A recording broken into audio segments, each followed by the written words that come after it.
بسم الله الرحمن الرحيم. السلام عليكم ورحمة الله وبركاته. إن الحمد لله نحمده ونستعينه ونستغفره ونعوذ بالله من شرور أنفسنا وسيئات أعمالنا. من يهده الله فلا مضل له ومن يضلل فلا هادي له. أشهد أن لا إله إلا الله وحده لا شريك له وأشهد أن محمدا عبده ورسوله. يا أيها الذين آمنوا اتقوا الله حق تقاته ولا تموتن إلا وأنتم مسلمون. يا أيها الناس اتقوا ربكم الذي خلقكم من نفس واحدة وخلق منها زوجها وبث منهما رجالا كثيرا ونساء واتقوا الله الذي تساءلون به والأرحام إن الله كان عليكم رقيبا. يا أيها الذين آمنوا اتقوا الله وقولوا قولا سديدا يصلح لكم أعمالكم ويغفر لكم ذنوبكم ومن يطع الله ورسوله فقد فاز فوزا عظيما. أما بعد فإن أصدق الحديث كتاب الله وخير الهدي هدي محمد صلى الله عليه وآله وسلم وشر الأمور محدثاتها فإن كل محدثة بدعة وكل بدعة ضلالة وكل ضلالة في النار. معاشر الإخوة والأخوات rahimani wa rahimakumullah. Telah kita baca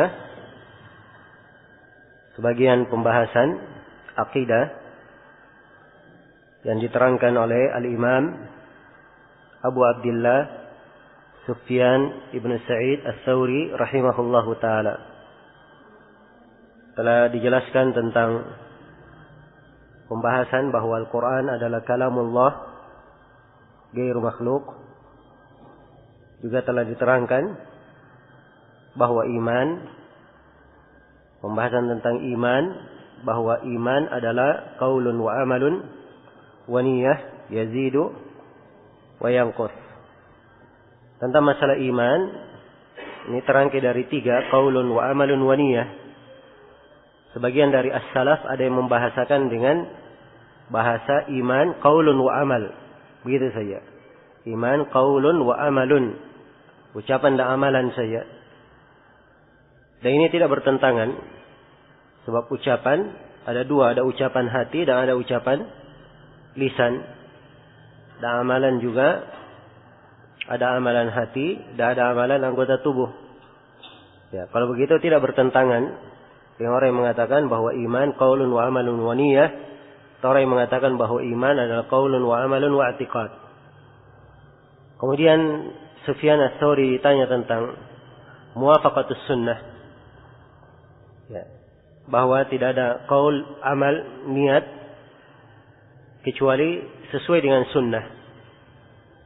Ketika beliau ditanya, qala Syu'aib, berkata Syu'aib, faqultu lahu ya Aba Abdillah, saya berkata kepadanya, wahai Abu Abdillah, wa ma muwafaqatus sunnah, apa yang dimaksud dengan muwafaqatus sunnah, mencocoki sunnah, sesuai dengan sunnah. Qala, maka beliau berkata, beliau menjawab, taqdimatu asy-syaikhaini Abi Bakrin wa Umar radhiyallahu anhuma, yaitu mengedepankan 2 syekh, Abu Bakar dan Umar radhiyallahu anhuma. Ya, mendahulukan 2 orang sahabat ini di atas seluruh sahabat yang lainnya dari sisi keutamaan maupun dari sisi kepantasan menjadi khalifah. Kemudian beliau menambahkan, beliau berkata, ya Syu'aib, wahai Syu'aib, la yanfa'uka ma katabta hatta tuqaddima Utsmana. Situ pakai alif ya, nunnya salah, itu salah cetak di bahasa Arabnya. Utsman saja tanpa nun, tanpa alif. Hatta tuqaddima Utsmana wa Aliyan ala man ba'dahuma. Wahai Syu'aib, tidak bermanfaat apa yang kau tulis hingga engkau mendahulukan Utsman dan Ali di atas seluruh sahabat setelah Abu Bakar dan Umar. Setelah keduanya itu setelah Abu Bakar dan Umar.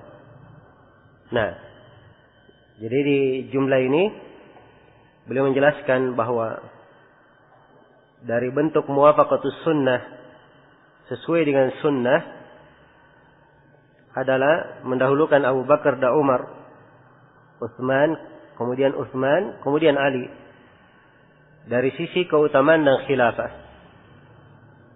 Dan ini dari jumlah keyakinan ahli sunnah wal jamaah yang disepakati. Walaupun di dalam mendahulukan Utsman kemudian Ali di masa dahulu ada perselisihan dalam masalah keutamaan yang mana lebih utama antara Utsman dan Ali dari sisi keutamaan. Adapun dari sisi khilafah sepakat para ulama bahwa Utsman lebih berhak daripada Ali. Sebab itu yang dilakukan oleh para sahabat. Mereka memilih Utsman kemudian memilih Ali. Ya. Adapun dari sisi keutamaan di masa dahulu memang ada silang pendapat. Namun setelah itu semuanya bersepakat bahwa Utsman lebih utama daripada Ali bin Abi Thalib. Karena beliau lebih utama, maka beliau didahulukan sebagai khalifah oleh seluruh para sahabat. Iya. Karena seluruh para sahabat membaiatnya. Iya. Kemudian beliau berkata, "Ya Syu'aib ibn Harb, wahai Syu'aib bin Harb, la yanfa'uka ma katabta laka atau ma katabtu laka hatta la tashhada li ahadin bi jannatin wala nar illa lil ashrati alladhina shahida lahum Rasulullah wa kulluhum min Quraisy." Kata beliau, wahai Syu'aib ibn Harb, tidak bermanfaat apa yang saya tulis bagi engkau. Ya, kalau yang di atas ma katabta, apa yang kau tulis, di bawah apa yang saya tulis bagi engkau. Dan ini tidak ada masalah sebab Sufyan mengimla. Ya, mengimla dan itu dianggap beliau yang menulis. Dan Syuaib dianggap menulis sebab imla bacaan dengan lisan ditulis oleh murid.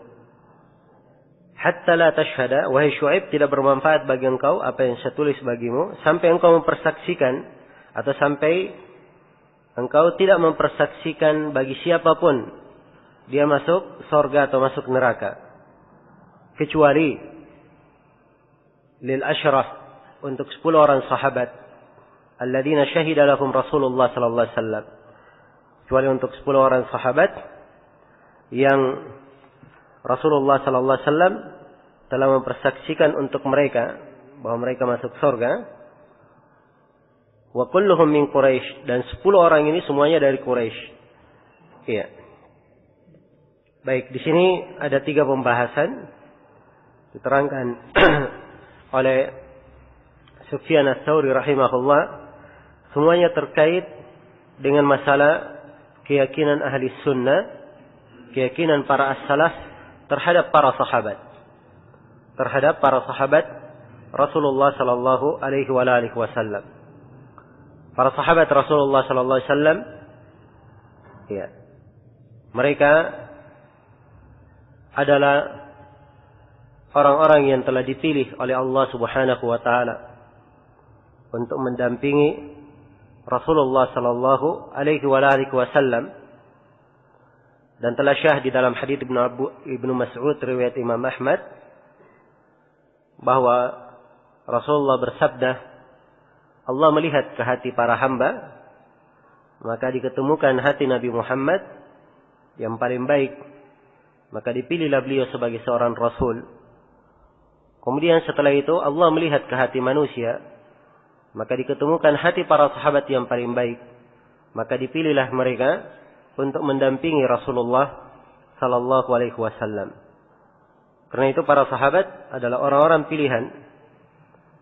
Dan definisi sahabat adalah, atau yang terbaiknya dari definisi sahabat adalah apa yang didefinisikan oleh Al-Hafidh Ahmad Ibn Ali yang lebih dikenal dengan nama Ibnu Hajar Al-Asqalani rahimahullahu ta'ala.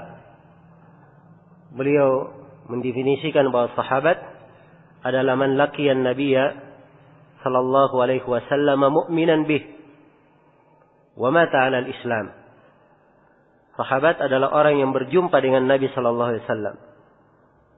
Kalimat laqiya, berjumpa dengan Nabi sallallahu alaihi wasallam. Apakah dia lihat atau dia buta tapi menghadap dan mendengar ucapan Nabi, itu juga berjumpa namanya. Siapa yang berjumpa dengan Nabi sallallahu alaihi wasallam dan dia beriman kepada beliau dan mati di atas keislaman, meninggal di atas keislaman, ini yang disebut dengan nama sahabat. Dan sahabat ini tidak diharuskan dia bersahabat lama dengan Nabi, duduk setahun, 2 tahun bersama Rasulullah. Ya, dia cukup melihat Nabi sallallahu alaihi wasallam walaupun sekali, berjumpa dengan Nabi walaupun sekali, maka dia sudah dihitung sebagai apa? Sahabat. Tapi diingat ketentuannya, dia berjumpa dengan Nabi dalam keadaan muslim dan mati di atas keislaman. Mati di atas keislaman. Ini yang dikatakan dengan sahabat. Dan sahabat Rasulullah sallallahu alaihi wasallam secara umum semuanya memiliki keutamaan. Ya. Allah Subhanahu wa taala memuji para sahabat secara umum di dalam Al-Qur'an dan memuji para sahabat Rasulullah sallallahu alaihi wasallam di dalam haditsnya. Dan tidak ada silang pendapat di kalangan para ulama as-salaf tentang wajibnya memuliakan para sahabat. Di antara dalil dari Al-Quran yang menjelaskan tentang keutamaan para sahabat Rasulullah sallallahu alaihi wasallam adalah firman Allah Subhanahu wa taala, "Was-sabiquna al-awwaluna minal muhajirin wal ansar walladzina ittaba'uuhum bi ihsan radhiyallahu anhum wa radu anhum." Radhiyallahu anhum wa radu anhu. وَأَعَدَّ لَهُمْ جَنَّاتٍ تَجْرِي تَحْتَهَا الْأَنْهَارُ خَالِدِينَ فِيهَا أَبَدًا ذَلِكَ الْفَوْزُ الْعَظِيمُ. Orang-orang yang terdahulu lagi pertama dari kalangan muhajirin wal ansar. Ya, ini 2 golongan sahabat. 1 muhajirin dan 1 al-ansar. Al-muhajirin, para sahabat yang beriman di Mekah, kemudian mereka berhijrah ke Madinah. Dan al-ansar adalah para sahabat di Madinah yang menolong saudara-saudaranya dan menyiapkan apa yang diperlukan oleh saudara-saudaranya yang berhijrah ke Madinah. Jadi orang-orang yang terdahulu lagi pertama dari kalangan sahabat muhajirin dan al-ansar, dan orang-orang yang mengikuti mereka dengan baik, Allah ridha kepada mereka dan mereka ridha kepada Allah. Allah siapkan untuk mereka sorga-sorga, mengalir di bawahnya sungai-sungai. Iya, mereka kekal di dalamnya. Mereka kekal di dalamnya selama-lamanya, dan itu adalah keberuntungan yang sangat besar. Dan sudah berlalu di pertemuan kemarin saya sebutkan 2 ayat tentang wajibnya mengikuti jalan para sahabat. Dan keimanan mereka adalah ukuran keimanan yang benar. Iya. Standar keimanan yang benar. Dan Allah Subhanahu wa taala juga telah menyebutkan di dalam Al-Qur'an taubat untuk para sahabat. Allah berfirman, "Laqad taballahu 'alan nabiyyi walladzina ittaba'uuhu laqad taballahu 'alan nabiyyi wal muhajirin wal ansari alladzina ittaba'uuhu fi sa'atil usrah min ba'di ma kana yazighu qulubu fariqin minhum thumma taba 'alaihim innahu bihim raufur rahim." Sungguh Allah telah memberi taubat kepada Nabi dan kepada kaum muhajirin dan al-ansar. Ya, mereka ini, kaum muhajirin dan al-ansar, mereka ini mengikuti Nabi di saat-saat susah. Mereka mengikuti Nabi di saat susah. Iya. Di mana sebagian hati manusia hampir saja berpaling darinya. Kemudian Allah memberi taubat kepada mereka. Sungguhnya Allah terhadap mereka sangat pengasih dan penyayang. Dan juga Allah Subhanahu wa taala mensifatkan para sahabat dengan sifat yang sangat indah, di akhir surah Al-Fatih Allah berfirman Muhammadur Rasulullah walladzina ma'ahu asyidda'u 'alal kuffari ruhama'u bainahum tarahum ruk'an sujjadan yabtaguna fadlan min rabbihim wa ridwana simahum fi wujuhihim min atharis sujud dzalika mathaluhum fit Taurah wa mathaluhum fil Injili kazar'in akhraja shata'ahu fa'azarahu fastaghladha fastawa 'ala suqihi yu'jibu az-zurra'a liyaghidha bihim al-kuffar wa'ada Allahu alladhina amanu minkum وعد الله الذين آمنوا وعملوا الصالحات منهم مغفرة وأجرا عظيما. Muhammad adalah Rasul Allah. Dan orang-orang yang bersamanya, itu para sahabat, mereka keras terhadap orang-orang kafir, saling merahmati antara sesama mereka. Engkau melihat mereka ruk'an sujjadan, dalam keadaan ruku, sujud. Ya, mereka mencari keutamaan dari Rabb-nya dan keridhaan darinya. Itu perumpamaan mereka di Taurat. Jadi di Taurat sudah disebutkan perumpamaan para sahabat Rasulullah sallallahu alaihi wasallam. Dan disebutkan perumpamaan mereka di Injil. Ya, seperti tanaman. Nah, dan ini semuanya dari keutamaan yang menunjukkan keutamaan para sahabat Rasulullah sallallahu alaihi wasallam. Ya, di perumpamaan yang kedua disebutkan liyaghidha bihimul kuffar, untuk membuat marah orang-orang kafir. Ya, dari sini sebagian para ulama ada yang berpendapat bahwa siapa yang benci kepada para sahabat maka dia kafir. Sebab tidak ada yang benci kepada para sahabat kecuali orang-orang yang kufar. Dan di surah Al-Hasyr Allah Subhanahu wa taala menyebutkan para sahabat dari kalangan Muhajirin, kemudian dari kalangan Al-Ansar. Kemudian Allah sebutkan apa kewajiban orang yang datang setelah mereka. Allah berfirman, "Lil fuqara'il muhajirin alladziina ukhriju min diyarihim wa amwalihim yabtaguna fadlan min Allahi wa ridwana." Ya. Lil fuqara'il muhajirin, bagi orang-orang fakir dari kalangan muhajirin yang dikeluarkan dari negeri mereka dan harta-harta mereka. Mereka berhijrah meninggalkan negeri, harta, kampung halaman mereka untuk mencari keutamaan dari Allah dan keridhaan darinya. Nah, kemudian Allah sebutkan apa kelanjutan ayat? Wa yansuruna Allah wa rasulahu ulaika humus shadiqun. Dan mereka menolong Allah dan Rasulnya. Ya, kalimat menolong di sini mereka mengorbankan segala yang mereka miliki untuk meninggikan agama. Mereka ini disifatkan ulaika humus shadiqun. Mereka adalah orang-orang yang jujur. Ya. Semua yang dipuji dalam Al-Quran dengan kejujuran, maka para sahabat termasuk orang yang masuk di dalamnya paling pertama sebagai orang-orang yang jujur. Kemudian Allah sebutkan setelahnya di ayat berikutnya sahabat dari Al-Ansar, walladzina tabawwa'u ad-dara wal imana min qablihim yuhibbuna man hajara ilaihim wa la yajiduna fi sudurihim hajatan mimma utu wa yu'thiruna wa la yajiduna fi anfusihim hajatan mimma utu wa yu'thiruna ala anfusihim walau kana bihim khasasa wa man yuqa shuhha nafsihi fa ulaika humul muflihun.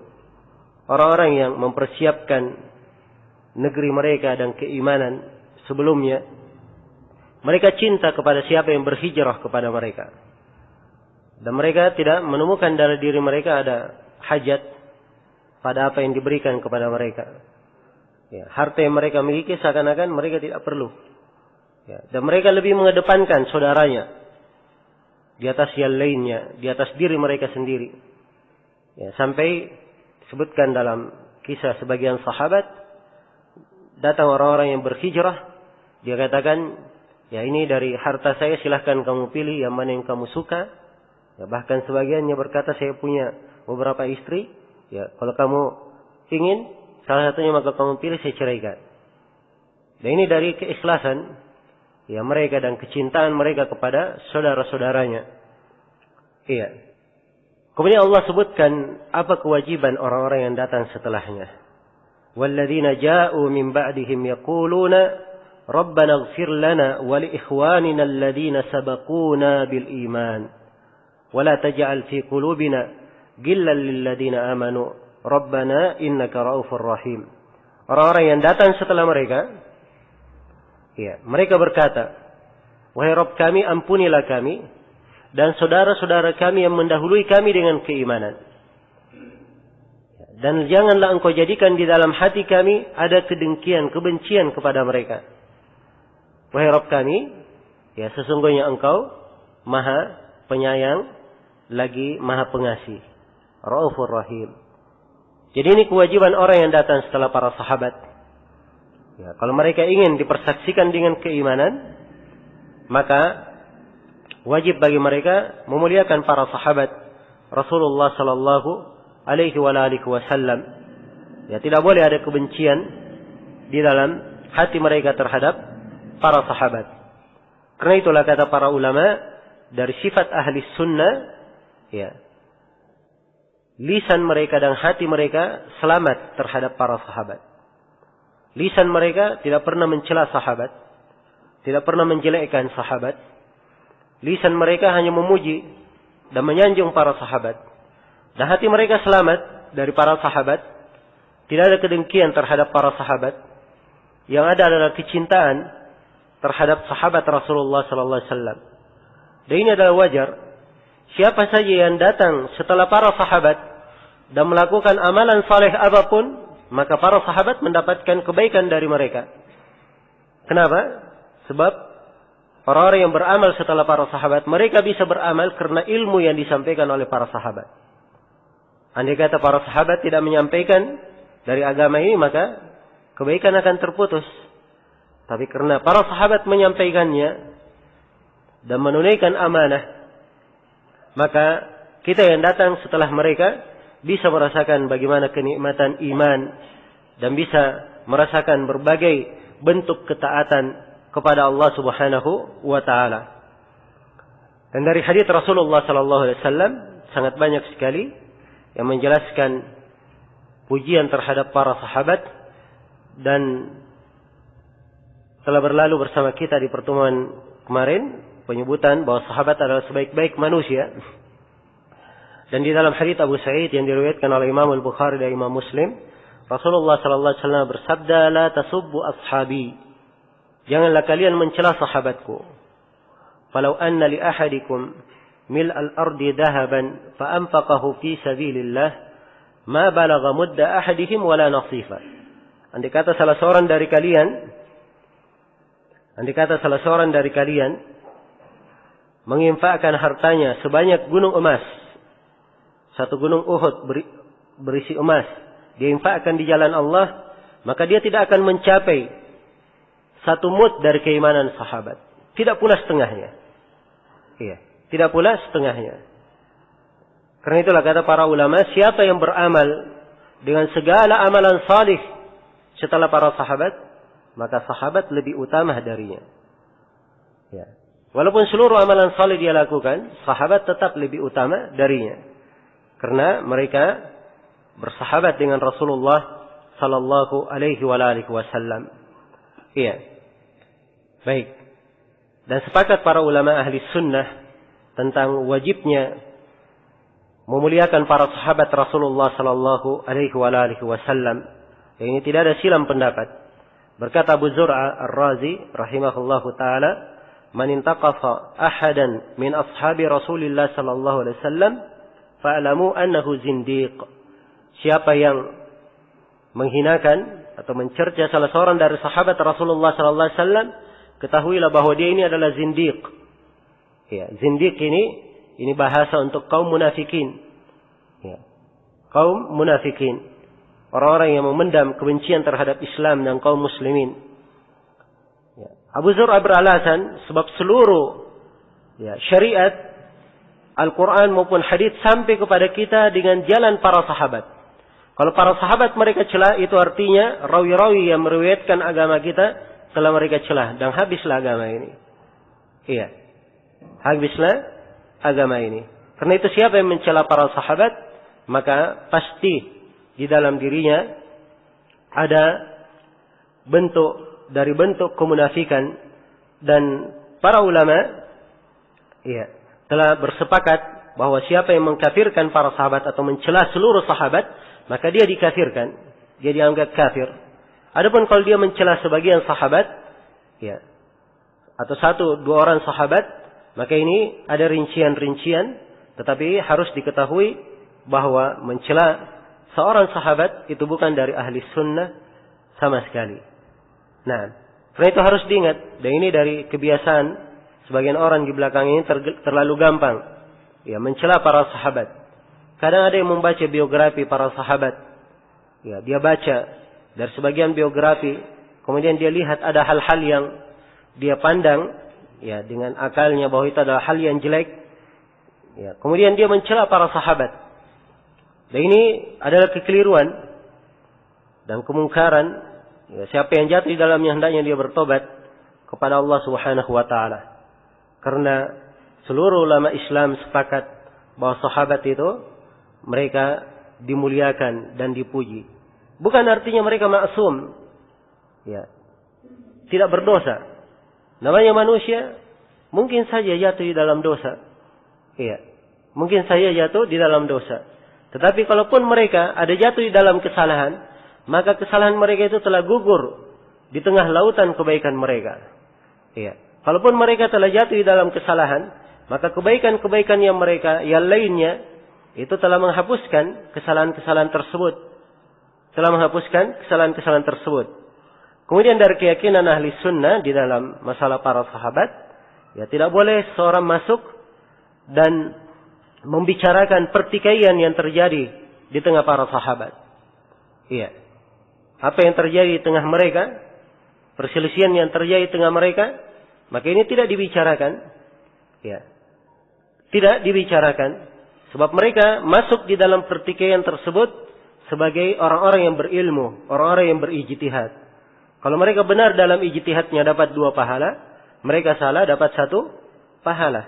Maka orang yang datang setelahnya kemudian membicarakan pertikaian yang terjadi antara mereka, apakah itu yang terjadi di Siffin atau antara Ali dan Muawiyah radhiyallahu anhuma ataupun antara yang lainnya, maka ini dari bibit-bibit penyakit yang membahayakan keyakinan seorang hamba. Karena itu dihindari. Dan ini dari kekeliruan di buku-buku biografi yang memuat sejarah-sejarah, disebutkannya kisah-kisah yang mengarah untuk mencela para sahabat atau menganggap kurang sebagian sahabat. Baik. Ayat-ayat dan hadits-hadits yang saya bacakan tadi, itu semuanya adalah tegas menunjukkan pujian terhadap sahabat Rasulullah sallallahu alaihi wasallam. Kemudian Sufyan Ats-Tsauri rahimahullahu taala di sini beliau menjelaskan tentang wajibnya mendahulukan Abu Bakar dan Umar. Sebab 2 orang sahabat ini adalah sahabat yang paling utama di tengah umat. Mereka adalah yang paling utama di tengah umat. Bahkan di antara seluruh para sahabat Nabi dan Rasul yang pernah ada di muka bumi, Abu Bakar dan Umar yang paling utama dan paling afdal. Abu Bakar dan Umar yang paling utama dan yang paling afdal. Dan keduanya telah dipuji oleh Rasulullah sallallahu alaihi wasallam dengan berbagai keutamaan. Ada pujian untuk mereka berdua sekaligus, dan ada pujian untuk salah seorang dari keduanya di dalam sejumlah hadits. Bahkan sebagian para ulama menulis buku, ada yang menulis buku khusus keutamaan Abu Bakar, ada yang buku khusus keutamaan Umar, ada buku khusus keutamaan Utsman, ada keutamaan Ali. Sebab 4 orang sahabat ini mereka dipuji oleh Rasulullah sallallahu alaihi wasallam dengan pujian-pujian yang sangat besar dan sangat agung. Di antara pujian Rasulullah sallallahu alaihi wasallam kepada Abu Bakar dan Ali, bahwa kepada Abu Bakar dan Umar, bahwa keduanya adalah pemimpin penduduk sorga. Keduanya adalah pemimpin penduduk sorga. Dan Rasulullah sallallahu alaihi wasallam sangat banyak sekali disifatkan beliau bersama Abu Bakar dan bersama Umar. Rasulullah bersama Abu Bakar bersama Umar. Dan di suatu hari ketika Rasulullah sallallahu alaihi wasallam berada di sebuah sumur, maka beliau menurunkan kakinya, ya, di sumur tersebut. Datang Abu Bakar mengetuk pintu, maka diizinkan Abu Bakar masuk, dan Abu Bakar juga duduk di samping Rasulullah, menurunkan kakinya di sumur. Kemudian datang Umar setelahnya, ya, dan beliau juga duduk di sumur, menurunkan kakinya di sumur. Dan datang Utsman setelahnya, ya, dan dikatakan sudah penuh, ya, telah penuh. Dan ini dari keutamaan mereka berdua. Dan banyak lagi hadits-hadits yang menjelaskan tentang keutamaannya. Secara khusus untuk Abu Bakar, Rasulullah SAW telah mengisyaratkan beliau sebagai khilafah, sebagai khalifah setelahnya. Walaupun tidak ada nas tegas, tapi isyarat ada dari Nabi. Di dalam hadits riwayat Bukhari dan Muslim, Nabi pernah didatangi oleh seorang perempuan, ya, akan sebuah keperluan. Kemudian perempuan ini berkata, atau Nabi berkata, kamu kembali lagi nanti. Maka perempuan ini berkata, ya Rasulullah, kalau saya kembali dan ternyata engkau sudah meninggal, saya datang kepada siapa? Kata Nabi SAW kepada Abu Bakar. Kepada Abu Bakar. Dan ini isyarat untuk beliau. Dan Abu Bakar ditunjuk oleh Rasulullah menggantikan beliau sebagai imam ketika beliau sakit. Iya. Dan Nabi memerintah untuk menutup seluruh pintu kecuali pintu Abu Bakar As-Siddiq radhiyallahu ta'ala anhu. Dan Umar bin Khattab radhiyallahu ta'ala anhu adalah orang yang diberi ilham, ya, sebagaimana yang dikatakan oleh Nabi sallallahu alaihi wasallam, dan beliau, ya, dikhususkan dengan tambahan ilmu, ya. Beliau pernah melihat dirinya minum dari bejana susu sampai beliau puas, kemudian lebihnya diberikan kepada Umar bin Khattab radhiyallahu taala anhu. Ya, dan ditakwil oleh Nabi sallallahu alaihi wasallam bahwa itu adalah ilmu. Ya. Jadi Umar diberikan, ya, keutamaan sedemikian rupa. Dan di dalam sebuah hadis, ya, ditampakkan kepada Umar atau kepada beliau manusia dan mereka memakai pakaian, ada yang pakaiannya sampai ke pinggang saja, ada yang sampai ke lutut. Dan beliau melihat Umar memakai pakaian dan pakaiannya beliau seret saking panjangnya. Ya, dan ketika ditanya apakah arti mimpi itu, maka beliau berkata itu agama Umar yang luas. Nah, dan banyak lagi dari keutamaan Umar bin Khattab radhiyallahu taala anhu. Demikian pula Utsman radhiyallahu taala anhu adalah seorang sahabat yang sangat mulia, ya, dan beliau dikenal sangat pemalu sampai para malaikat juga malu dari beliau, ya. Dan Utsman bin Affan radhiyallahu taala anhu, ya, beliau digelari Dzun Nuraini sebab beliau menikahi dua putri Rasulullah sallallahu alaihi wasallam. Ya. Setelah meninggal yang pertama, maka beliau dinikahkan kepada putri Rasulullah yang kedua, yang lainnya. Dan ini tidak berkumpul untuk seorang pun dari sahabat kecuali hanya untuk Utsman radhiyallahu taala anhu. Dan Ali bin Abi Thalib, beliau juga adalah menantu Rasulullah sallallahu alaihi wasallam, suami dari Fatimah radhiyallahu anha. Ya, dan Ali radhiyallahu taala anhu, beliau dikatakan oleh Nabi, ya, tidakkah engkau ridha kedudukanmu seperti kedudukan Nabi Harun dari Musa, akan tetapi tidak ada nabi setelahku. Ya, dan ini kedudukan yang sangat tinggi dan keutamaan yang sangat besar. Yang jelas berbicara tentang keutamaan 4 orang sahabat ini mungkin perlu beberapa kali daurah. Ya, sebab memang dia ditulis buku-buku yang sangat banyak tentang keutamaannya. Nah, maka di sini poin yang perlu ditekankan di dalam masalah akidah, 4 orang sahabat ini yang paling mulia dan paling utama di tengah umat. Ya. Dari sisi khilafah artinya dia yang menjadi khalifah. Urutannya Abu Bakar, kemudian Umar, kemudian Utsman, kemudian Ali. Siapa yang menyelisihi urutan ini? Ya, dia katakan misalnya bahwa Ali yang paling berhak menjadi khilafah, maka dia adalah ahlul bid'ah. Ya, sebab ini urutan, ini pilihan para sahabat. Mereka semua bersepakat. Dan ingat, menyelisihi jalan para sahabat itu keluar dari jalan kaum mukminin, sebagaimana yang telah disebutkan di dalam ayat, "Wa may yushaqiqir rasula min ba'di ma tabayyana lahul huda wa yattabi' ghayra sabilil mu'minina nuwallihi ma tawalla wa nuslihi jahannama wa sa'at masira." Siapa yang durhaka kepada Rasul dan mengikuti selain jalan kaum mukminin, maka kami akan biarkan dia larut di dalam kesesatannya, dan kami akan memasukkannya ke dalam neraka jahanam, dan itu adalah sejelek-jelek tempat kembali. Ya, jalan kaum mukminin adalah jalannya para sahabat, sebagaimana yang telah kita terangkan. Kemudian pembahasan yang lainnya di sini beliau terangkan tentang keutamaan 10 orang sahabat yang dijamin masuk surga. Ya, 10 orang sahabat yang dijamin masuk surga, dan mereka 10 orang ini adalah Abu Bakar, kemudian Umar, kemudian Utsman, kemudian Ali. Ya. Kemudian di antara 10 adalah Abdurrahman ibn Auf, kemudian Talha bin Ubaidillah, itu yang ke-6. Kemudian yang ke-7 Abu Ubaidah ibn al-Jarrah, kemudian yang ke-8 Az-Zubair ibn Awwam, kemudian yang ke-9 Sa'ad bin Abi Waqqas, kemudian yang ke-10 Sa'id bin Zaid. Ini 10 orang sahabat, semuanya dijamin masuk surga. Ya, dan semuanya seperti yang dikatakan oleh Sufyan Ats-Tsauri, semuanya dari Quraisy. Ya, sebab kebanyakan atau para sahabat yang berhijrah dari Mekah, mereka adalah kebanyakannya orang-orang Quraisy. Ya. Dan kaum Muhajirin itu lebih utama daripada kaum Al-Ansar. Karena itu dalam Al-Quran, kalau disebutkan bersama antara Muhajirin dan Al-Ansar, pasti didahulukan penyebutan Muhajirin, kemudian Al-Ansar. Dan ini juga menunjukkan kepada kita bahwa para sahabat Rasulullah semuanya utama. Tapi keutamaan mereka berjenjang-jenjang. Ada yang paling utama dan ada yang utama. Ya, ada yang lebih utama dan ada yang utama setelahnya. Nah, baik. Ini yang terkait secara ringkas, ya, terkait dengan pembahasan para sahabat radhiyallahu taala anhuma.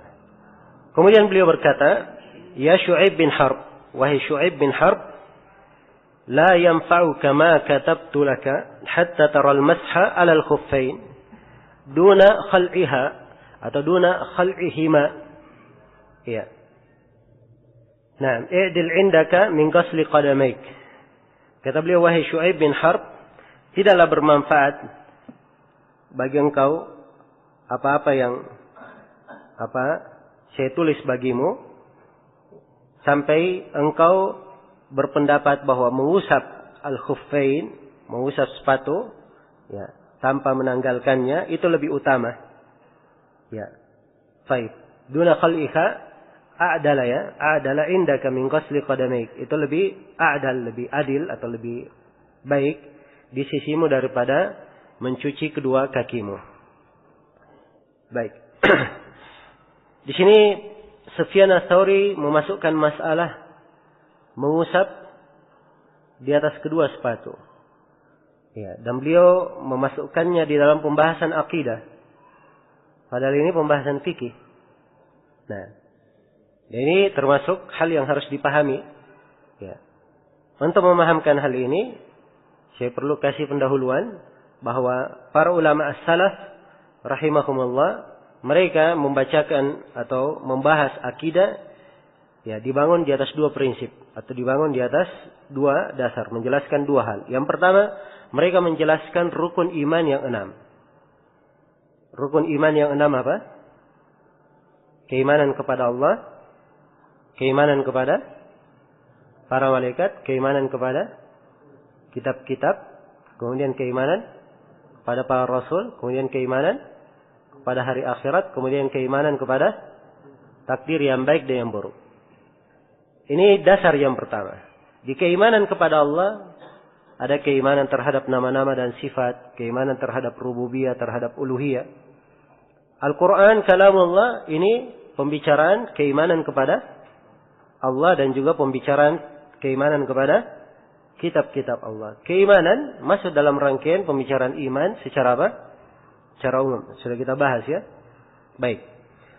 Kemudian ada keimanan kepada para rasul, keimanan kepada para malaikat. Ini disinggung dan dibahas dalam buku-buku akidah. Ada keimanan kepada kitab-kitab.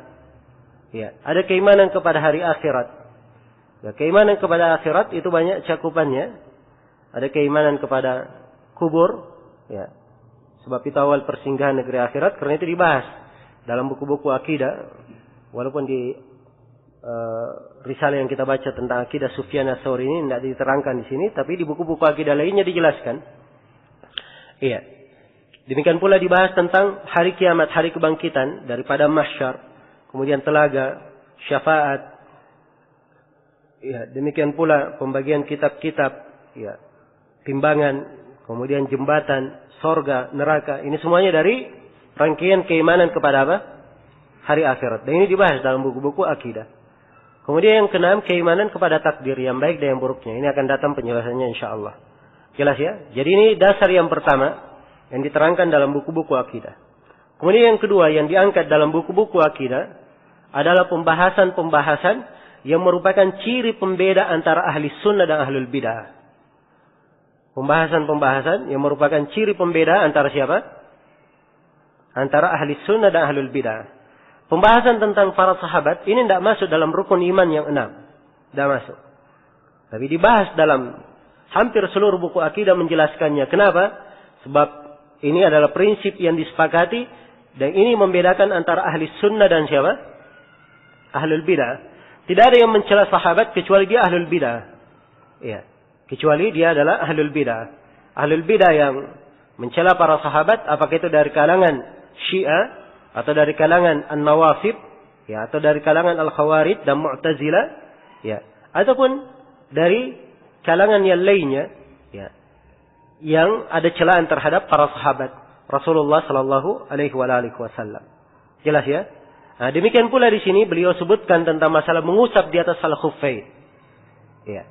Dia memang tidak terkait dengan rukun iman yang 6. Tapi pembahasan ini adalah ciri pembeda antara ahli sunnah dan ahlul bidah.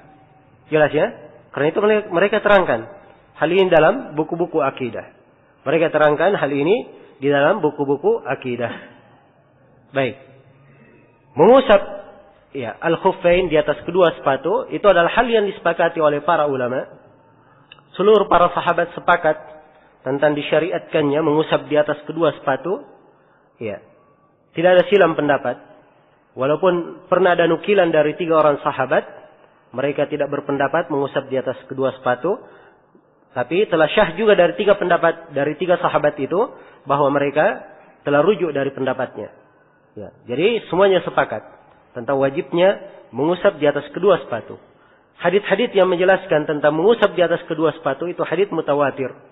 Diriwayatkan oleh puluhan, ya, sekitar 70 orang sahabat yang meriwayatkannya.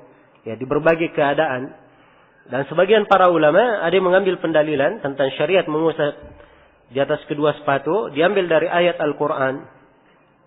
Ya, yaitu firman Allah Subhanahu wa taala, "Wamsahu bi ru'usikum wa arjulikum ilal ka'bain." Ya, dibacaan wa arjulikum. Kalau bacaan kita wa arjulakum, mencuci. Tapi ada bacaan dibaca wa arjulikum. Ini bacaan wa arjulikum ada 5 jawaban yang disebutkan oleh Imam Nawawi dan selainnya. Dan salah satunya dibaca wa arjulikum, diusap kedua kaki. Jadi usaplah kepala-kepala kalian dan usaplah kedua kaki kalian. Usap kedua kaki ini kalau kedua kaki memakai sepatu, diusap. Jelas ya? Itu yang ditunjukkan oleh hadits Rasulullah sallallahu alaihi wasallam. Adapun kalau kedua kaki tidak memakai sepatu, maka tidak diusap tapi dicuci. Kedua kaki dicuci.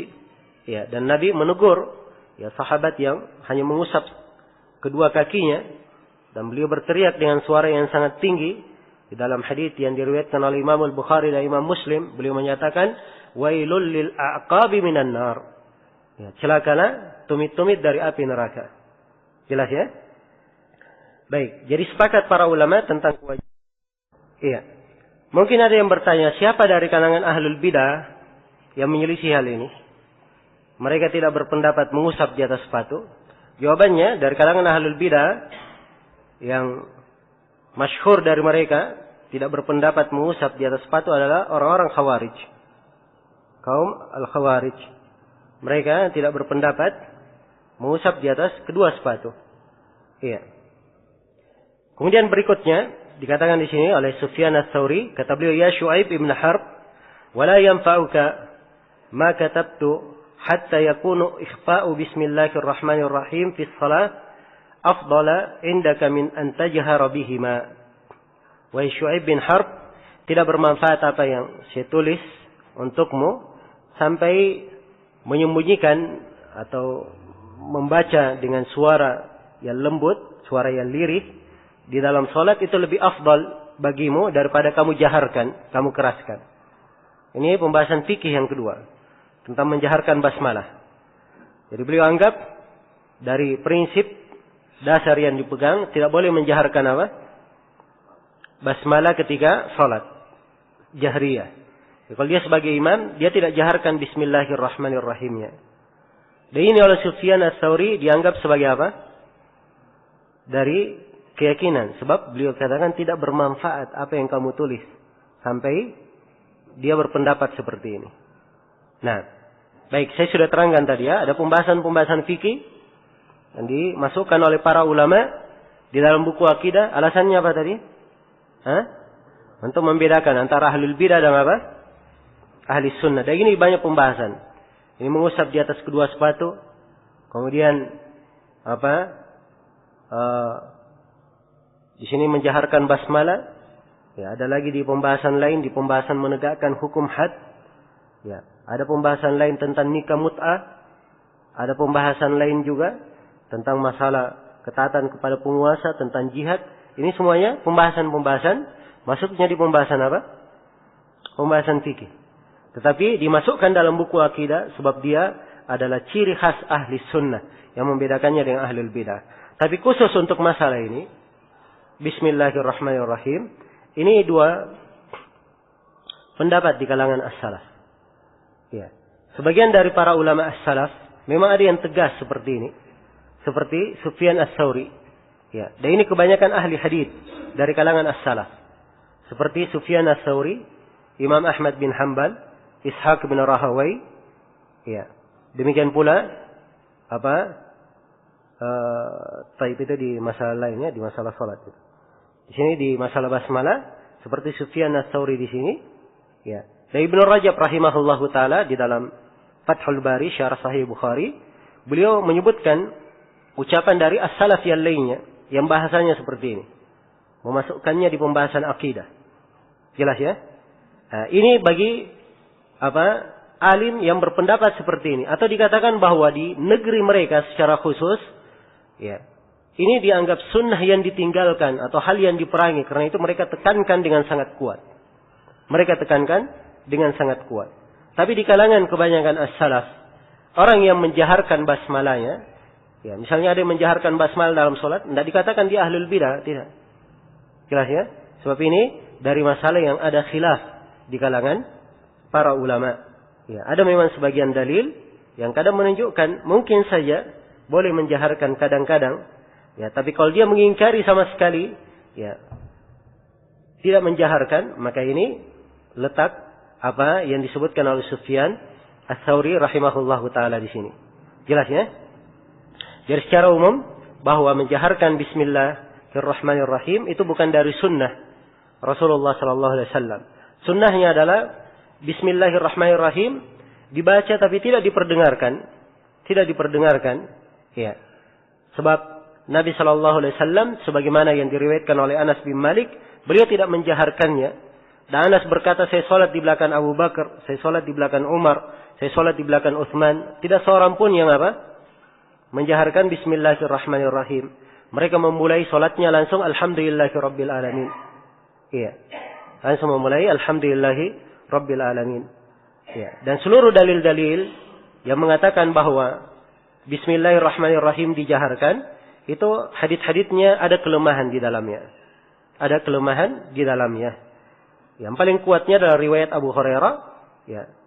Dia pernah mencontohkan salat, beliau memulai dengan membaca bismillahirrahmanirrahim.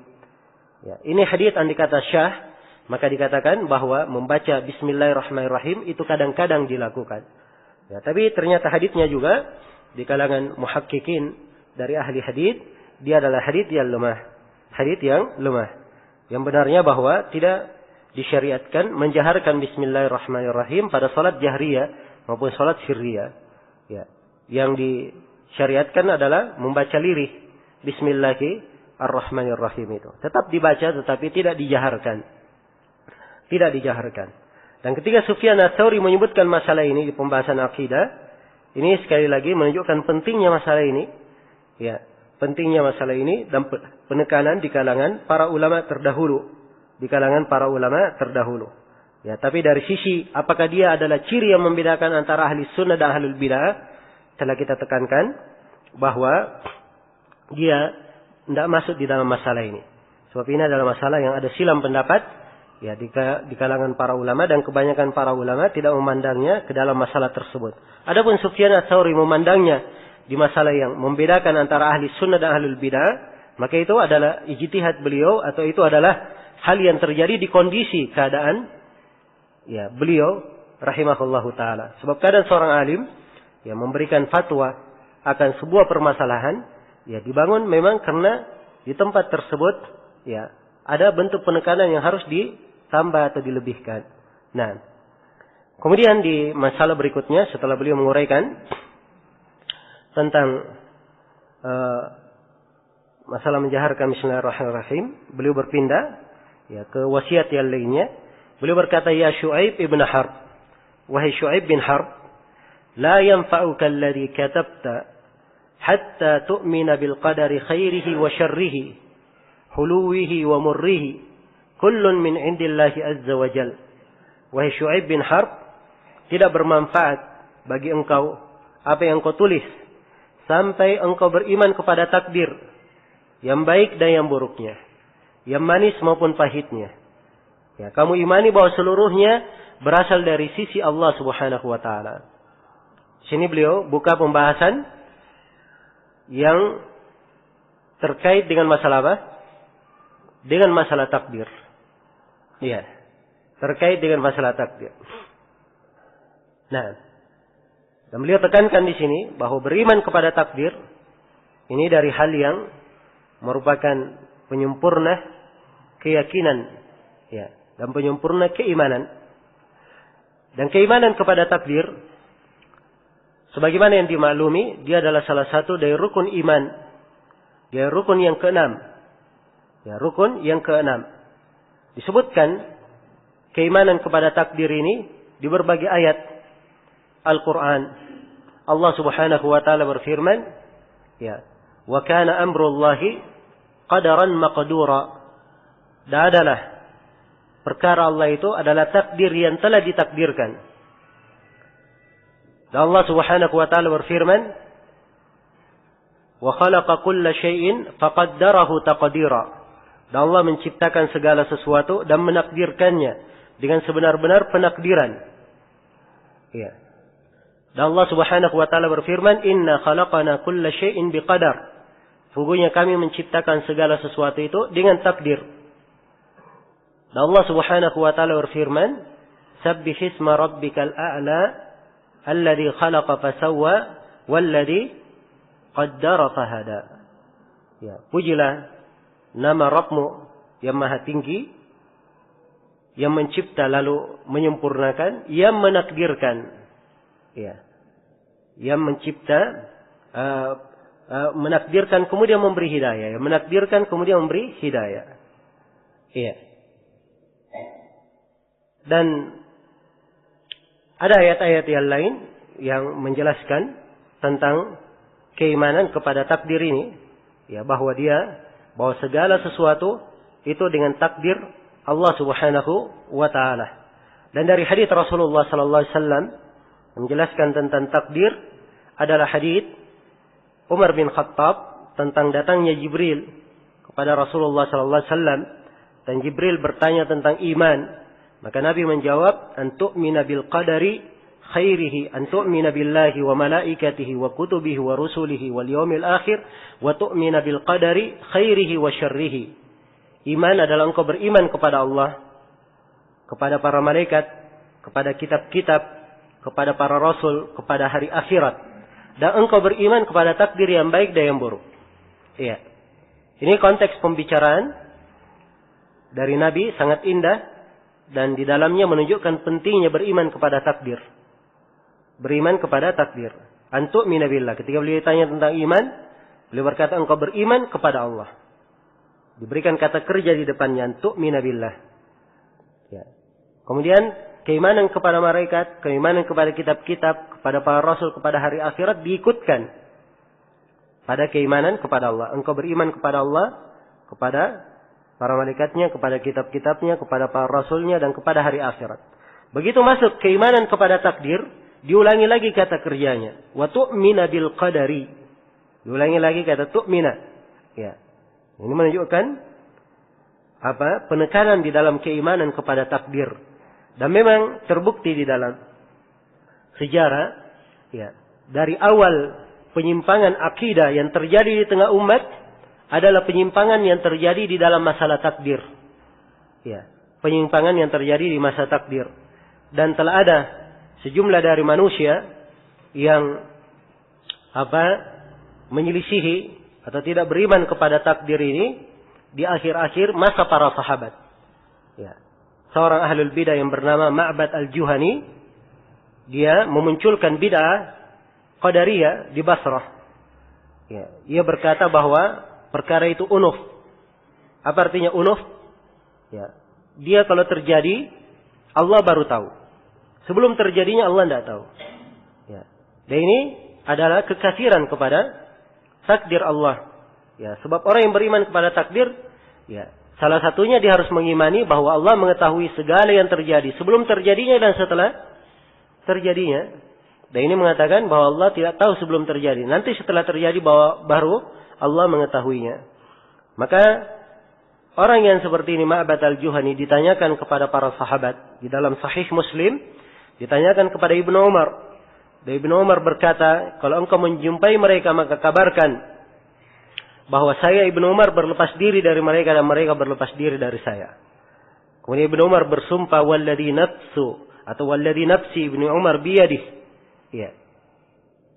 La yu'minu. Ya, kata beliau, demi yang jiwa Ibnu Umar berada di tangannya. Ya. La yaqbalullahu min ahadihim mithla Uhudin dahaban hatta yu'mina bil qadar. Allah tidak menerima dari salah seorang dari mereka sedekah sebanyak gunung Uhud emas sampai mereka beriman kepada takdir. Ya, sampai mereka beriman kepada takdir. Lalu Ibnu Umar membacakan hadis tentang kisah datangnya Jibril. Ya, menunjukkan bahwa keimanan kepada takdir adalah salah satu rukun iman yang menunjukkan syahnya keimanan. Iya. Dan keimanan kepada takdir ini adalah prinsip dasar ahli sunnah yang disepakati oleh para ulama dari masa ke masa. Nah, dari masa ke masa. Berbicara tentang masalah takdir, ya, ini termasuk perkara yang penting, sebab keimanan kepada takdir ini memberikan pengaruh-pengaruh yang indah di dalam diri seorang hamba. Sampai sebagian as-salaf berkata, tidak akan sejuk kehidupan seorang hamba sampai dia beriman kepada takdir. Sampai dia beriman kepada takdir. Sebab keimanan kepada takdir ini akan mengikat seorang hamba, ya, dengan keimanan kepada Allah secara hakiki, dan keimanan kepada takdir itu akan memberikan ketentraman di dalam jiwanya, akan memberikan kekuatan baginya. Keimanan kepada takdir akan memberikan keberanian untuknya, akan memberikan kebaikan jiwa, ya. Sebab orang yang beriman kepada takdir itu mengakui bahwa segala sesuatu itu datangnya dari Allah. Datangnya dari Allah. Ya, apa yang Allah kehendaki itulah yang terjadi. Dan apa yang Allah tidak kehendaki tidak akan terjadi. Tatkala mereka mengetahui hal ini, maka sangat indah kehidupan mereka. Ya, mereka meyakini bahwa apa yang menimpa mereka, apa yang mereka dapatkan, itulah yang ditakdirkan. Ya, dan apa yang mereka tidak dapatkan, berarti Allah tidak menakdirkan hal tersebut untuknya. Ya, dan ini menjadikan seorang hamba itu menjadi sangat indah kehidupannya, sebagaimana yang dikatakan di dalam Al-Quran, agar supaya mereka tidak bersedih terhadap musibah yang menimpa mereka, dan mereka tidak terlalu bergembira atas nikmat yang mereka dapatkan. Sebab mereka semuanya tahu, semuanya berasal dari mana? Dari Allah, dan semuanya dengan takdir Allah Subhanahu wa Ta'ala. Iya. Dan di sini beliau tekankan beriman kepada takdir yang baik dan yang buruknya. Manis maupun pahitnya. Manis maupun pahitnya. Iya. Dan kata beriman kepada takdir yang disebut oleh Sufyan Ats-Tsauri, ya, maksudnya di sini beriman kepada yang ditakdirkan. Apa yang telah ditakdirkan. Yang baik dan yang buruk itulah ada yang pada apa yang ditakdirkan. Adapun perbuatan Allah menakdirkan, semua perbuatan Allah adalah baik. Semua perbuatan Allah adalah baik. Jelas ya? Jadi ini diantara pendahuluan yang ingin saya terangkan terkait dengan masalah takdir. Di antara pembahasan penting yang perlu diketahui, ya, seputar masalah takdir ini, harus diketahui bahwa dari prinsip ahli sunnah wal jamaah, ya, di dalam masalah takdir ada beberapa poin pembahasan yang ditekankan, ya, sehingga keimanan seorang hamba itu syah, dikatakan dia beriman kepada takdir. Yang pertama dari, ya, hal yang ditekankan sehingga keimanan seseorang itu dianggap syah, beriman kepada takdir. Yang pertama dia harus mengimani bahwa segala sesuatu itu, ya, segala yang ditakdirkan Allah mengetahuinya. Dia harus mengimani bahwa segala yang ditakdirkan Allah mengetahuinya. Nah, karena Allah berfirman, wallahu bikulli syai'in alim. Dan Allah Maha mengetahui segala sesuatu. Iya. Dan Allah Subhanahu wa taala berfirman, alam ta'lam anna Allah ya'lamu ma fis sama'i wal ard. Ya. Tidakkah engkau tahu bahwa Allah Maha mengetahui apa yang di langit dan di bumi? Dan Allah berfirman, lita'lamu anna Allah ya'lamu ma fis samawati wa ma fil ard wa anna Allah bikulli syai'in alim. Supaya kalian mengetahui bahwa Allah mengetahui apa yang di langit dan di bumi, dan Allah Maha mengetahui segala sesuatu. Dan juga Allah Subhanahu wa taala berfirman, lita'lamu, ya, anna Allah ala kulli syai'in qadirun wa anna Allah qad ahata bi kulli syai'in ilma. Supaya kalian tahu bahwa Allah Maha mampu atas segala sesuatu dan ilmu Allah meliputi segala sesuatu. Dan Allah Subhanahu wa taala berfirman, ini dari doa para malaikat, Rabbana wasi'ta kulla syai'in rahmatan wa ilma. Wahai Rabb kami, sungguhnya rahmat dan ilmumu meliputi segala sesuatu. Rahmat dan ilmumu meliputi segala sesuatu. Maka tidak ada yang luput dari ilmu Allah. Allah Maha mengetahui segala sesuatu. Apakah itu yang akan terjadi, ya, yang sedang terjadi, atau yang telah terjadi, semuanya Allah mengetahuinya. Allah mengetahuinya. Ya. Bahkan para ulama menyebutkan bahwa Allah mengetahui sesuatu yang terjadi dan sesuatu yang tidak akan terjadi. Allah mengetahuinya. Sesuatu yang tidak akan terjadi ini, andai kata terjadi, bagaimana terjadinya, juga Allah mengetahuinya. Iya, dan ini dari keluasan ilmu Allah Subhanahu wa taala. Jelas ya? Sesuatu yang tidak akan terjadi Allah tahu. Yang tidak terjadi ini, andai kata terjadi, bagaimana terjadinya, Allah juga tahu. Dan ini ada di dalam Al-Quran penyebutannya. Di antaranya Allah Subhanahu wa taala berfirman, ya, tentang penduduk neraka. Ya. Dan ketika penduduk neraka berkata, ya laitana nuraddu wa la nukadziba bi ayatika wa nakuna minal mu'minin. Wahai andai kata kami dikembalikan lagi di dunia dan kami tidak mendustakan, tidak menolak ayat-ayatmu, dan kami akan menjadi orang yang beriman. Ini ucapan penduduk neraka, ingin kembali ke dunia. Mungkin atau tidak mungkin? Terjadi atau tidak terjadi? Ya, ini tidak mungkin terjadi, ya kan? Sudah masuk dalam neraka, kembali lagi ke dunia, mengulangi amalannya supaya berbuat baik. Ya, Allah menerangkan, ya, bal badalahum, ya, ma kanu yukhfuna min qabl walau ruddu la'adu limanuhu an. Bahkan hanya muncul dari mereka apa yang sebelumnya mereka sembunyikan. Ya, Allah berfirman, andai kata mereka dikembalikan ke dunia, mereka kembali pasti akan mengulangi perbuatannya lagi. Jadi Allah kabarkan sesuatu yang tidak terjadi. Ya. Yaitu mereka kembali di dunia tidak akan terjadi. Allah kabarkan, andai kata terjadi mereka kembali ke dunia, Allah telah kabarkan mereka akan mengulangi apa? Perbuatannya. Mereka akan mengulangi perbuatannya. Nah, jelas ya? Demikian pula di surah Al-Anfal, ya, ketika Allah menyebutkan orang-orang kafir, inna syarrad dawabi indallahi summul bukmul ladina la ya'qilun. Ya, sungguhnya sejelek-jelek makhluk yang melata di muka bumi ini adalah orang-orang yang tuli, ya. Kemudian bisu, ya. Dan buta dan tidak bisa berpikir. Ya. Nah, ini perumpamaan orang-orang kafir. Kemudian Allah berfirman, "Lau alimallahu fihim khairan la asma'ahum." Andai kata Allah mengetahui pada mereka ada kebaikan, Allah akan membuat mereka bisa mendengar ayat-ayat. Ya. Jelas ya? Jadi Allah telah menakdirkan orang yang seperti ini dibacakan ayat-ayat, tidak dibacakan, tidak bermanfaat bagi mereka. Allah sudah takdirkan. Ya, ayat-ayat tidak akan mereka bisa terima. Ya. Allah kabarkan sesuatu yang tidak terjadi. Andai kata mereka diperdengarkan, ya, ini tidak terjadi. Sebab mereka sudah dipastikan kafir. Jelas ya? Tidak terjadi. Tapi Allah kabarkan, andai kata mereka diperdengarkan ayat-ayat itu, Allah kabarkan apa yang akan terjadi. Ya.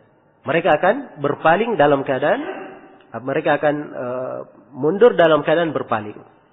Jelas ya? Demikian pula kaum munafikin di surat Taubah dijelaskan. Allah telah tetapkan mereka tidak ikut berperang. Ya. Walakin karihallahum bi'athahum fasabbatahum wa qila qa'udu ma'al qa'idin. Ya. Akan tetapi Allah benci mereka itu ikut berperang. Maka Allah membuat mereka patah semangat dan dikatakan kepada mereka, "Al-falah, kalian bersama orang-orang yang tidak pergi berperang." Ya. Jelas ya? Nah, jadi Allah sudah takdirkan kaum munafikin ini tidak ikut berperang. Dan Allah kabarkan, andai kata mereka ikut berperang, apa yang akan terjadi? Ini kan dari bentuk sesuatu yang tidak terjadi, Allah kabarkan kalau terjadi bagaimana terjadinya. Allah berfirman, "Lau kharaju fikum ma zadukum illa khabala." Andai kata mereka keluar bersama kalian, mereka tidak akan menambah kalian kecuali kehinaan. Jelas ya? Maka ini dari ayat-ayat yang menunjukkan luasnya ilmu Allah Subhanahu wa taala. Dan ini dari hal yang dimaklumi oleh setiap muslim dan muslimah. Setiap muslim dan muslimah. Karena itulah dari prinsip umum segala yang ditakdirkan Allah mengetahuinya. Apakah yang telah terjadi, yang sedang terjadi, yang akan terjadi, semuanya Allah mengetahuinya. Kemudian yang kedua, dari prinsip keimanan terhadap takdir, ya, kita wajib mengimani bahwa segala yang ditakdirkan itu sudah tercatat di Lauhul Mahfuz. Sudah tercatat di mana? Di Lauhul Mahfuz. Semua yang ditakdirkan sudah tercatat. Iya. Allah Subhanahu wa taala berfirman, "Wa kulla syai'in ahsainahu fi imamin mubin." Dan segala sesuatu kami telah catat dengan sangat detail dalam sebuah petunjuk yang jelas, sebuah buku yang jelas, yaitu Lauhul Mahfuz. Ya, di ayat yang lain Allah Subhanahu wa taala berfirman, ya, "Alam ta'lam anna Allah ya'lamu ma fis samai wal ard, inna dzalika fi kitab. Inna dzalika 'ala Allah yasir." Ya. Tidakkah engkau tahu bahwa Allah Maha mengetahui apa yang di langit dan di bumi? Sungguhnya seluruh hal itu ada di dalam sebuah kitab. Dan sungguhnya itu bagi Allah sangatlah mudah. Nah, dan Allah Subhanahu wa taala berfirman, "Wa 'indahu mafatihul ghaib, la ya'lamuha illa hu, wa ya'lamu ma fil barri wal bahr, wa ma tasqutu min waraqatin illa ya'lamuha, wa la habbatin fi dhulumatil ard, wa la ratabin wa la yabisin illa fi kitabim mubin." Dan di sisi Allah kunci-kunci yang gaib, tidak ada yang mengetahuinya kecuali Allah. Ya. Dan Allah Maha mengetahui apa yang di daratan maupun di lautan. Tidak ada satu biji pun yang jatuh di kegelapan malam kecuali Allah mengetahuinya. Tidak ada dedaunan yang jatuh kecuali Allah mengetahuinya. Tidak ada yang basah maupun kering kecuali Allah. Kecuali semuanya telah tercatat di dalam kitab yang sangat jelas. Jelas ya? Jadi semuanya tercatat dalam kitab. Dan Allah Subhanahu wa taala berfirman, "Fi lauhin mahfuz." Semuanya tercatat di mana? Di Lauh al-Mahfuz. Dan Allah Subhanahu wa taala berfirman, "Ma asabakum min musibatin fi anfusikum fil ardi wala fi anfusikum illa fi kitabin min qabli an nabra'aha. Inna dzalika 'ala Allah yasir." Ya, tidak ada yang menimpa kalian dari musibah pada jiwa, pada diri kalian, atau tidak pula pada di bumi ataupun pada diri kalian, kecuali semuanya di dalam kitab. Sungguhnya itu bagi Allah sangatlah mudah. Dan di dalam hadits Ubadah bin Samit diriwayatkan oleh Imam Ahmad dan selainnya, Rasulullah sallallahu alaihi wasallam bersabda, "Awwal ma khalaqallahu al-qalam." Ya, awal yang Allah cipta adalah al-qalam. Kemudian Allah berfirman kepada pena. Jadi awal yang Allah cipta adalah pena. Kemudian Allah berfirman kepada pena, "Uktub." Tulislah. Maka pena menjawab, "Apa yang saya tulis?" Maka Allah berfirman, "Uktub bima huwa kain ila yaumil qiyamah." Tulislah apa yang akan terjadi sampai hari kiamat. Maka pena pun menulis seluruh yang terjadi hingga hari kiamat. Apa saja di alam semesta ini ya, terjadi, semuanya sudah tertulis di Lauh Al-Mahfuz, telah dicatat oleh Al-Qalam. Ya, telah dicatat oleh Al-Qalam. Dan di dalam hadits Abdullah bin Amr bin As, Rasulullah sallallahu alaihi wasallam bersabda, "Innallaha kataba maqadir al-khalaiq qabla an yakhluqa as-samawati wal ard ya bi 50,000 sanah." Sungguhnya Allah Subhanahu wa taala telah menulis seluruh takdir makhluk 50,000 tahun sebelum diciptakannya langit dan bumi. Wa kana arsyuhu 'alal ma, dan arsy Allah Subhanahu wa taala di atas air. Nah, baik. Ini dua hadis ya, disebutkan sudah dicatat takdir dan arsy Allah di atas air. Ya, karena itu ada silang pendapat di kalangan para ulama, makhluk mana yang lebih dahulu dicipta? Pena atau al-arsy? Pena atau al-arsy? Ini dua pendapat. Ya. Disebutkan oleh Ibnu Al-Qayyim ya, bahwa ada dua pendapat di kalangan para ulama di dalam hal ini. Ya.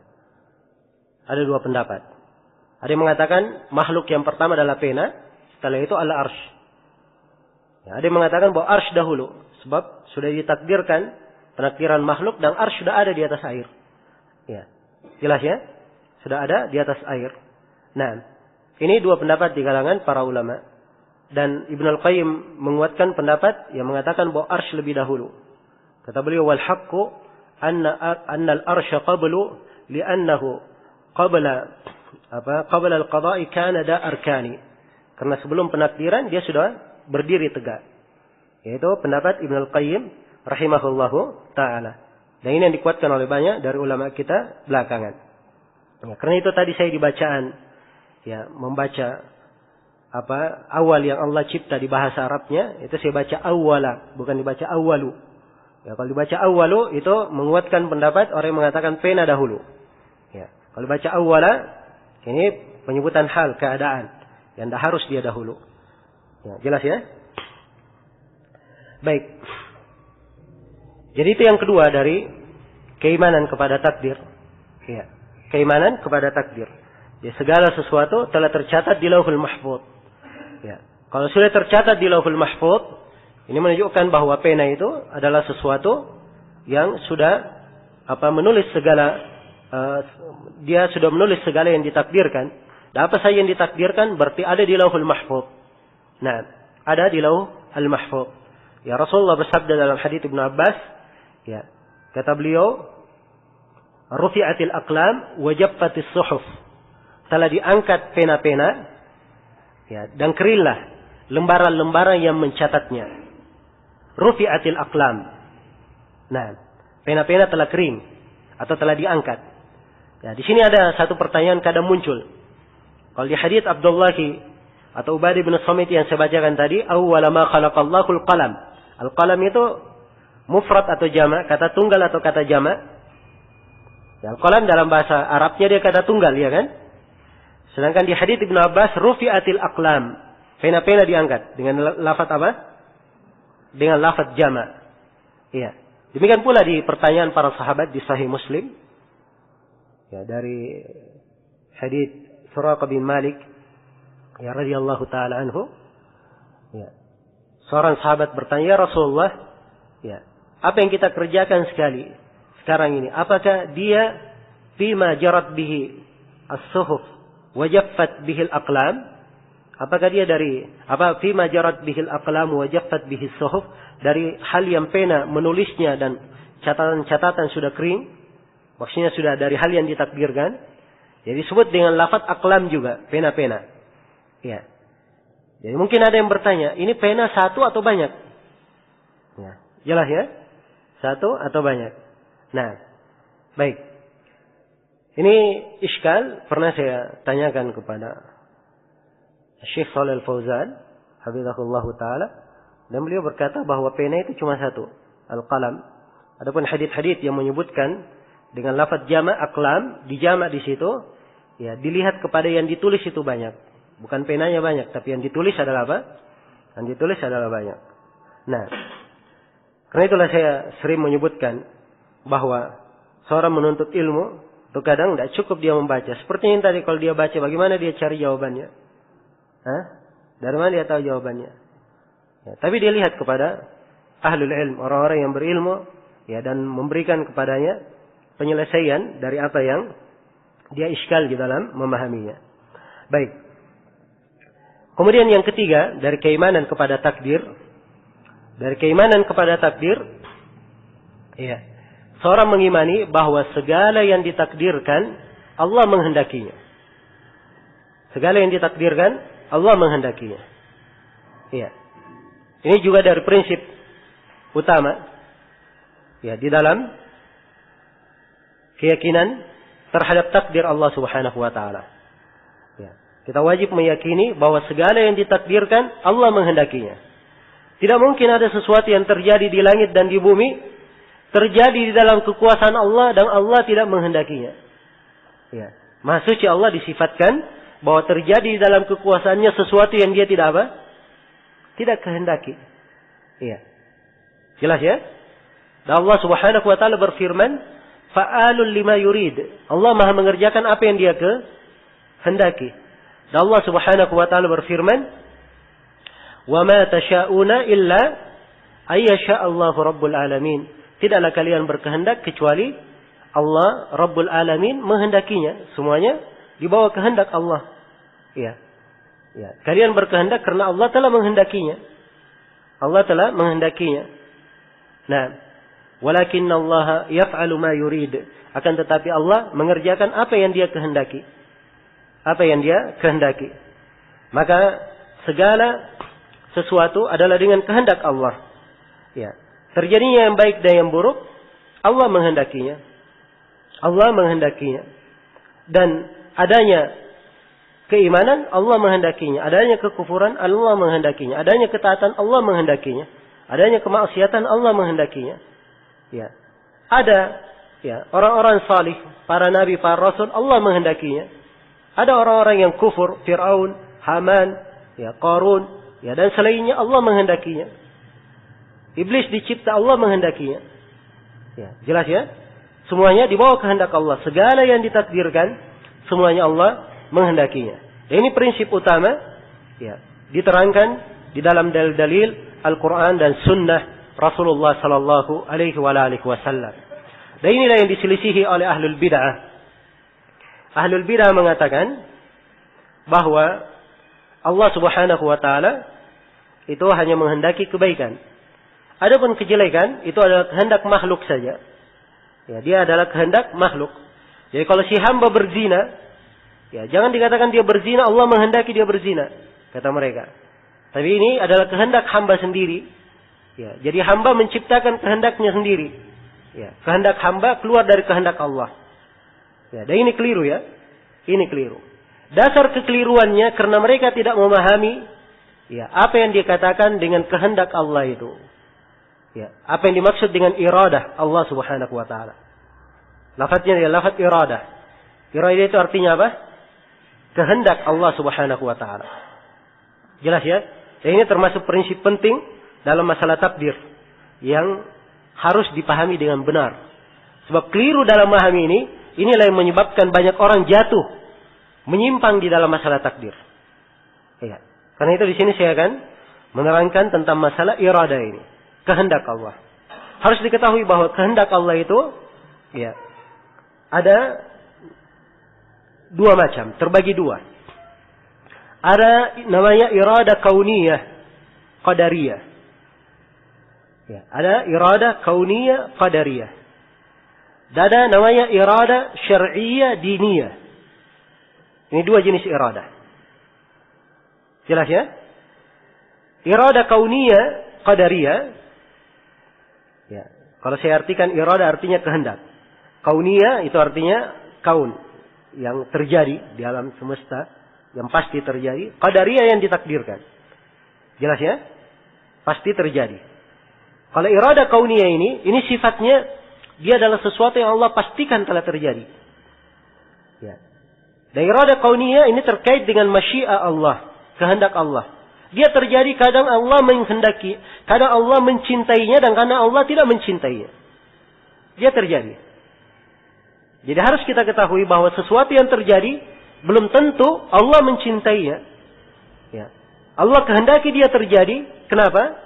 Ya, karena ada sebab lain. Jelas ya? Ada hikmah di sisi Allah. Misalnya adanya kekafiran. Ya, kekafiran kan jelek. Iya. Ya.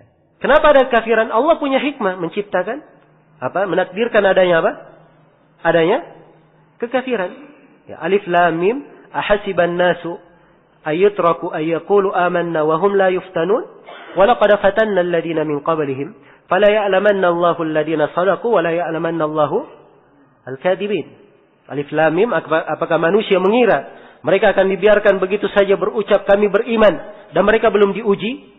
Sungguh kami akan menguji. Sungguh kami telah menguji orang-orang sebelum mereka. Sehingga kami mengetahui siapa di antara mereka yang jujur dalam keimanannya dan siapa yang berdusta. Jadi ini ujian. Ketahui siapa yang jujur dan siapa apa? Yang berdusta. Jadi ditakdirkan oleh Allah Subhanahu wa taala karena Allah ya mempunyai hikmah di belakang penakdirannya. Apakah Allah mencintainya? Jawabannya apa? Ya. Allah tidak mencintai kekufuran. Allah berfirman di ayat yang lain, "Wala yarda li ibadihi al-kufur." Allah tidak ridha untuk hambanya ada apa? Ada kekufuran. Jelas Allah tidak meridainya, tidak mencintainya. Tapi Allah takdirkan irada apa? Irada kauniyah. Irada kauniyah. Berbeda dengan irada syar'iyah. Irada syar'iyah itu terkait dengan sesuatu yang Allah cintai. Ya, ini di perintah salat. Perintah salat takdir dari Allah, Allah cinta orang salat. Perintah beriman, Allah cinta orang yang beriman. Jelas ya? Allah cinta orang yang beriman. Jadi ini pokok. Ya. Permasalahan di dalam kehendak Allah. Orang yang menyimpan dalam masalah takdir, mereka pahami bahwa kehendak Allah itu cuma satu. Ya, dan ini keliru. Ya. Kehendak Allah Subhanahu wa taala itu ada dua jenis. Ada namanya irada kauniyah dan ada namanya irada syar'iyah. Jelas ya? Baik, ini secara global. Untuk merinci saya akan mendetailkan bahwa irada kauniyah dan irada syar'iyah ini bisa kita bedakan dari beberapa sisi. Yang pertama, kalau irada kauniyah itu kehendak Allah terkait pada sesuatu yang mungkin Allah cintai dan mungkin Allah tidak cintai. Jelas ya? Kadang Allah cintai dan kadang Allah tidak cintai. Ini irada apa? Kauniyah. Kalau irada syar'iyah itu terkait pada sesuatu yang apa? Dicintai oleh Allah. Ini perbedaan yang pertama. Iya.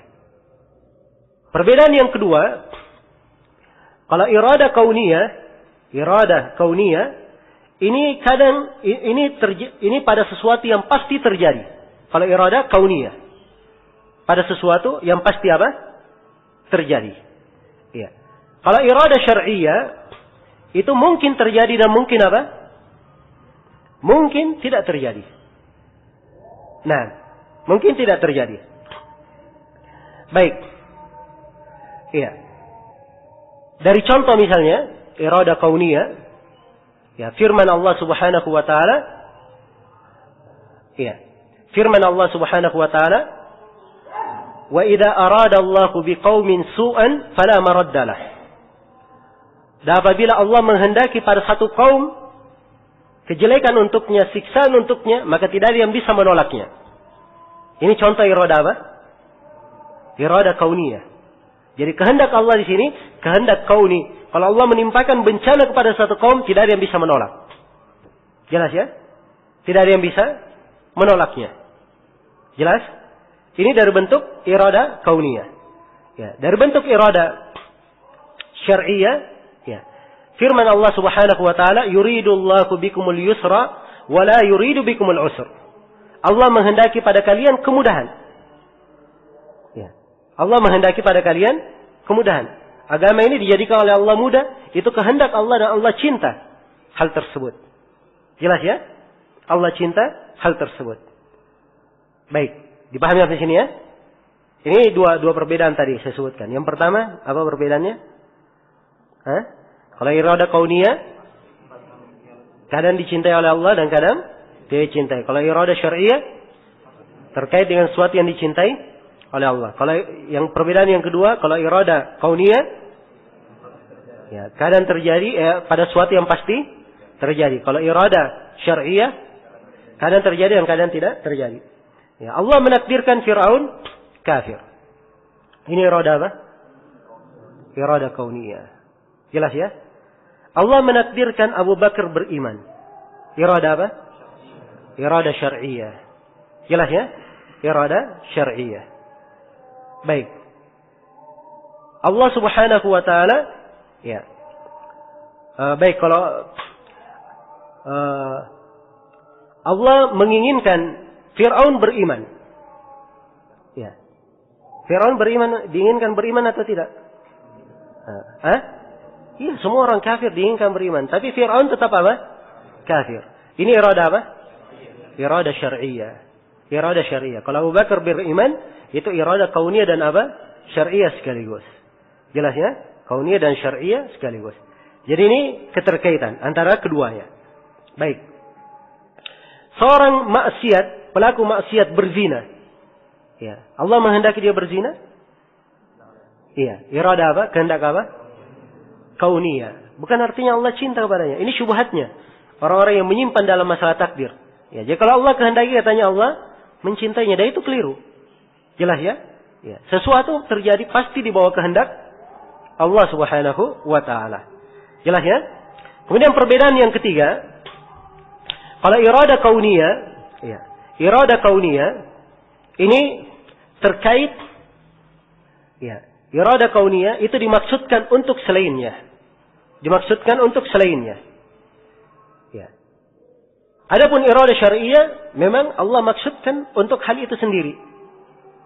Ya. Iblis dicipta. Iradah apa? Allah menghendaki iblis dicipta. Iradah apa? Iradah kauniyah. Ya. Diciptanya iblis ini bukan karena iblis itu sendiri, karena maksud lain. Ini menjadi ujian bagi apa? Bagi manusia. Menjadi ujian bagi manusia. Berbeda ketika Allah menakdirkan adanya ketaatan. Karena memang Allah cinta kepada ketaatan itu sendiri. Ini iradah apa? Iradah syar'iyah. Ya, jelas ya? Ini perbedaan yang keberapa? Perbedaan yang ketiga. Perbedaan yang keempat dari sisi keterkaitan.